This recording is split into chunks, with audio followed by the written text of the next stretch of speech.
தலைநகர் டெல்லி சட்டப்பேரவை தேர்தலுக்கான வாக்குப்பதிவு நாளை நடைபெறவுள்ளது. இதில் ஆளும் ஆம் ஆத்மி மற்றும் பாஜக காங்கிரஸ் இடையே மும்முனை போட்டி நிலவுகிறது. 70 தொகுதிகளை கொண்ட தலைநகர் டெல்லி சட்டப்பேரவை தேர்தல் நாளை ஒரே கட்டமாக நடைபெறவுள்ளது. 70 தொகுதிகளிலும் 699 வேட்பாளர்கள் களம் காண்கின்றனர்.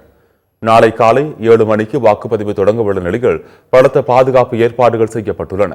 டெல்லி முழுவதும் 150க்கும் மேற்பட்ட துணை ராணுவ படையினரும் 30,000க்கும் மேற்பட்ட காவல்துறையினரும் பாதுகாப்பு மற்றும் கண்காணிப்பு பணியில் ஈடுபடுத்தப்பட்டுள்ளனர். பதற்றமான பகுதிகளில் கூடுதல் காவல்துறையினரை நிறுத்த முடிவு செய்யப்பட்டுள்ளது. அமைதி, சட்டம் ஒழுங்கை பராமரிக்க விரைவு எதிர்வினை குழுக்கள் களமிறக்கப்பட்டுள்ளன. மேலும் தேர்தல் அதிகாரிகள் பல்வேறு முன்னேற்பாடுகளையும் மேற்கொண்டு வருகின்றனர். இந்த நிலையில் தொடர்ந்து 3வது முறையாக ஆட்சியை பிடிக்க ஆம் ஆத்மியும் சுமார் 27 ஆண்டுகளுக்கு பிறகு மீண்டும் ஆட்சியை கைப்பற்ற பாஜகவும் கடுமையாக முயன்று வருகின்றன. டெல்லி சட்டப்பேரவை பொதுத் தேர்தலில் நாளை பதிவாகும் வாக்குகள் வரும் பிப்ரவரி 8ஆம் தேதி எண்ணப்பட்டு அன்றைய தினமே முடிவுகள் அறிவிக்கப்பட உள்ளன.